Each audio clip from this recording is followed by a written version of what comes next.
इसमें अगर हम सावधानियों की बात करें तो सबसे पहले वही आता है जो बाकी सब लोग कर रहे हैं।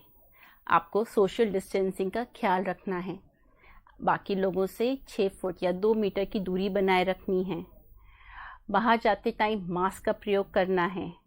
कोई भी ऐसे व्यक्ति हो जिसमें कोरोना के लक्षण हो उससे आपको दूर रहना है, और सबसे ज़रूरी आपको बार बार साबुन और पानी से हाथ धोने हैं।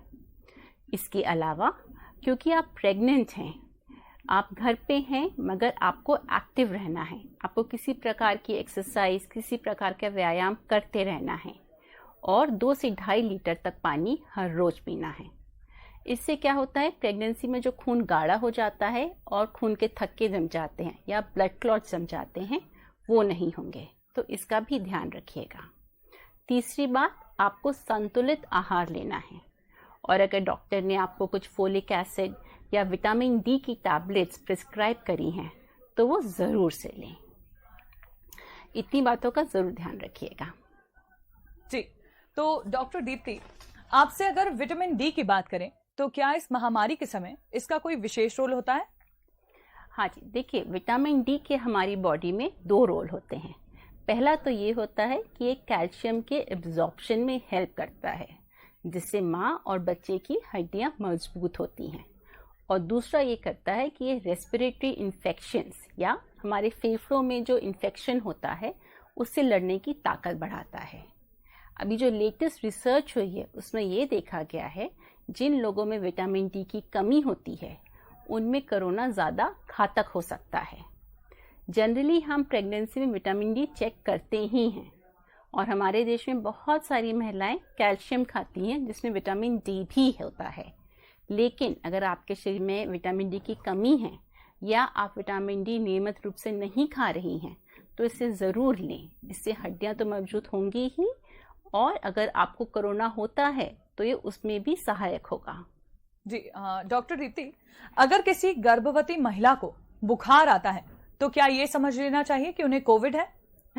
ये आपने बहुत अच्छा सवाल पूछा जी। इनफैक्ट आजकल तो अगर कोई छींक भी देता है तो लगता है कि कहीं इससे कोविड तो नहीं हो गया है ना। देखिए, प्रेगनेंसी में बुखार आने के बहुत सारे कारण हो सकते हैं, और उसमें से कोविड एक कारण है। जैसे कि प्रेगनेंसी में यूरिन इन्फेक्शन होना बहुत कॉमन है, तो हमें उसके लिए चेक करना चाहिए। इसके अलावा कभी ये भी हो सकता है कि गर्भाशय में जो बच्चे के आसपास पानी की थैली होती है उसमें छेद हो जाए, जिसे हम लीकिंग कहते हैं, उससे बुखार आ सकता है, जो काफ़ी एक सीरियस प्रॉब्लम है। इसीलिए अगर प्रेगनेंसी में बुखार आता है तो कोविड तो अपनी जगह है, लेकिन बाकी चीज़ों के बारे में भी सोचना उतना ही ज़रूरी है। जी, डॉक्टर दीप्ति, इस कोरोना काल में सभी लोग हॉस्पिटल जाने से कतरा रहे हैं, तो फिर गर्भवती महिलाओं को क्या करना चाहिए? अगर उन्हें कुछ ऐसा लगता है कि बुखार है या फिर अन्य समस्या है तो ऐसे में उन्हें क्या करना चाहिए? देखिए, ये भी बहुत वैलिड क्वेश्चन है कि एक तरफ तो हम अनावश्यक रूप से हॉस्पिटल नहीं जाना चाहते हैं, क्योंकि हमें पता है हम जितनी बार बाहर निकलेंगे हमें उतनी बार कोविड से खतरा है। लेकिन दूसरी तरफ हम अपनी प्रेगनेंसी की तरफ लापरवाही भी नहीं बरतना चाह रहे हैं। इसमें मैं इतना कहना चाहूँगी कि बिना अपनी डॉक्टर की सलाह के कोई भी अपना अपॉइंटमेंट मिस ना करें, और आपके जितने सारे अल्ट्रासाउंड या डॉक्टर से मिलने के अपॉइंटमेंट हैं उन्हें ज़रूर अटेंड करें। आप क्या कर सकते हैं? आप ये कर सकते हैं कि आप जिस दिन हॉस्पिटल जाएं उस दिन अपने ब्लड टेस्ट करवा लें, उसी दिन अपना अल्ट्रासाउंड सोनोग्राफी करवा लें। अगर आपको कोई टीके लगने हैं तो उसी दिन लगवा लें, और उसी दिन अपने डॉक्टर से मिल लें। तो ऐसे में क्या होगा कि आपका सारा काम एक ही विजिट में हो जाएगा, और आपको बार बार हॉस्पिटल जाने की ज़रूरत नहीं पड़ेगी। एक और चीज़ का ध्यान रखें कि अगर कोई गंभीर समस्या आती है, जैसे कि प्रेगनेंसी के पहले 3 महीने में ब्लीडिंग हो रही है, या बहुत पेट दर्द हो रहा है, या आखिरी के कुछ महीनों में आपको बच्चे की हरकत, बच्चे के मूवमेंट समझ नहीं आ रहे, तो तुरंत हॉस्पिटल जाएं। इस समय हॉस्पिटल जाने से हिचकिचाएं नहीं। जी, बिल्कुल। डॉक्टर दीप्ति, अगला सवाल करते हैं। कोरोना काल में लोग बहुत ज्यादा मानसिक तनाव ले रहे हैं, बहुत ज्यादा प्रेशर ले रहे हैं हर चीज का। स्वाभाविक सी बात है, यदि आप गर्भवती हैं तो ये तनाव भी आपके लिए बहुत हानिकारक है, बहुत ज्यादा बढ़ जाएगा। इसके बारे में आप क्या सलाह देंगी? देखिए, मेंटल हेल्थ एक बहुत बहुत इम्पोर्टेंट चीज़ है। जैसे कि आपने बोला कि लोग आजकल बहुत तनाव ले रहे हैं, बहुत प्रेशर में हैं। अगर हम सिर्फ प्रेगनेंसी को देखें तो प्रेगनेंसी में जो हार्मोनल चेंजेस होते हैं, जो वेट गेन होता है, जो नौशिया होता है, वही कई बार महिलाओं को थोड़ा सा उदासीन बना देता है, थोड़ा डिप्रेशन में ला देता है।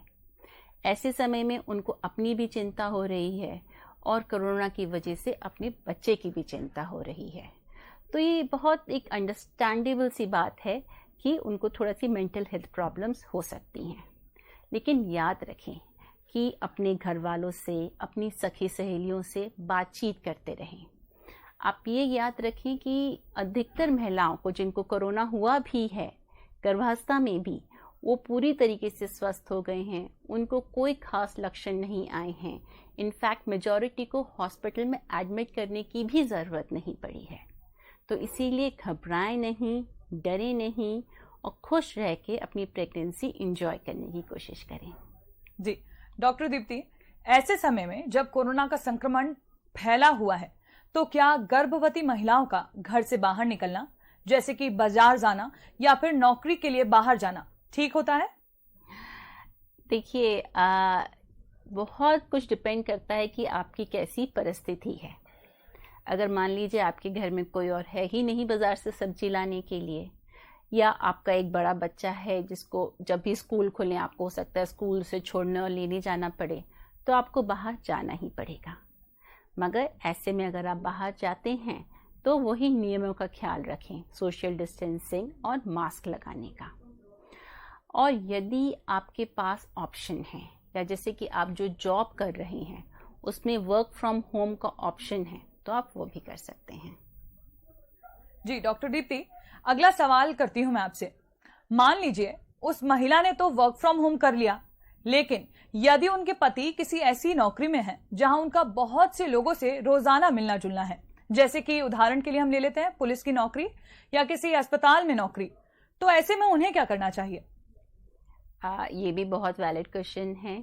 देखिए, जो भी लोग पब्लिक डोमेन में काम कर रहे हैं वो ये कभी नहीं चाहते कि वो इन्फेक्शन अपने साथ अपने घर लेके आए, स्पेशली अगर घर में कोई गर्भवती महिला है। तो हम अपनी लाइफ तो रिस्क पे रख सकते हैं, बट क्या घर वालों की लाइफ को रिस्क करना सही है? बिल्कुल नहीं। इसीलिए आपको कुछ चीज़ों का ध्यान रखना होगा। जैसे कि मैंने कहा, सबसे ज़रूरी है हैंड वॉशिंग, बार बार हाथ धोना। तो मान लीजिए जब हस्बैंड का या घर में जो भी इंसान बाहर जा रहा है उनका काम खत्म हो गया, उसके बाद अच्छे से साबुन और पानी से हाथ धोएं। अगर वो किसी टाइप की यूनिफॉर्म पहनते हैं अपने जॉब में, तो यूनिफॉर्म चेंज करके अपने ऑफिस में ही रख दें। या फिर अगर मान लीजिए आपको वही यूनिफॉर्म घर लेके आनी है, कल फिर से पहन के जाना है, तो यूनिफॉर्म एक पॉलिथीन के बैग में रख दें और अपने नॉर्मल कपड़े पहन के घर आ जाएं। जो यूनिफॉर्म है ये अलग से धुलनी चाहिए हाथ से या वॉशिंग मशीन में, लेकिन काफ़ी गर्म पानी से। और घर आने के बाद सबसे इम्पॉर्टेंट चीज़ है फिर से साबुन और पानी से हाथ धोना। तो ये बिल्कुल मिनिमम चीज़ है। जो भी इंसान बाहर जा रहा है, जो भी पब्लिक डोमेन में काम कर रहा है, जो भी बहुत सारे लोगों के संपर्क में आ रहा है, उनको इतना बेसिक मिनिमम तो फॉलो करना चाहिए। जी डॉक्टर दीप्ति, कोविड का प्रेगनेंसी और शिशु पर क्या असर पड़ता है? देखिए, हमें ये बात जानना और समझना बहुत ज़रूरी है कि अभी भी ये वायरस हमारे लिए नया है और हम डॉक्टर्स इसके बारे में अभी भी सीख रहे हैं। अभी तक के जो केसेस हमने देखे हैं उनमें अच्छी बात ये है कि हमें ये समझ में आया है कि कोरोना वायरस मिसकैरेज या गर्भपात नहीं कराता है। तो अगर आपको पहले 3 महीने में कोविड हो जाता है तो उसकी वजह से आपका मिसकैरेज या गर्भपात नहीं होगा। दूसरी अच्छी बात यह है कि कोरोना वायरस से कोई भी कंजेनाइटल एनिमली, मतलब बच्चे की शरीर की बनावट या बच्चे के अंगों में कोई भी खराबी नहीं आएगी। तो ऐसा नहीं है कि आपको पहले 3 महीने में या 5 महीने में कोविड हो गया तो बच्चा सुन नहीं पाएगा या बच्चा अंधा हो जाएगा, ऐसा बिल्कुल भी नहीं है। हालांकि ये ज़रूर देखा गया है कुछ महिलाओं को जिनको कोविड हुआ उनकी समय से पहले डिलीवरी करनी पड़ी, मतलब प्री टर्म लेबर हुआ, वो बच्चे पूरी विकसित होने के पहले ही उनकी डिलीवरी कर देनी पड़ी। ये ज़रूर देखा गया है। अगर हम न्यूबॉर्न बेबी की बात करें तो बहुत समय तक ये देखा जा रहा था कि बच्चे को माँ से ये रोग नहीं लग सकता, बट अभी लास्ट के कुछ महीनों में ये देखा गया है कि कुछ बच्चे जो न्यूबॉर्न बेबीज़ हैं उनमें भी कोरोना वायरस पाया गया है। हमें ये नहीं पता कि वो वायरस प्रेगनेंसी में माँ से आया है या डिलीवरी में या डिलीवरी के तुरंत बाद, लेकिन अब कुछ बच्चों में भी वो वायरस पाया गया है। इसमें मुख्य बात ये है कि जिन बच्चों में ये वायरस पाया गया उनमें से अधिकांश बच्चे पूरी तरह स्वस्थ होकर अपनी माँ के साथ अपने घर गए हैं।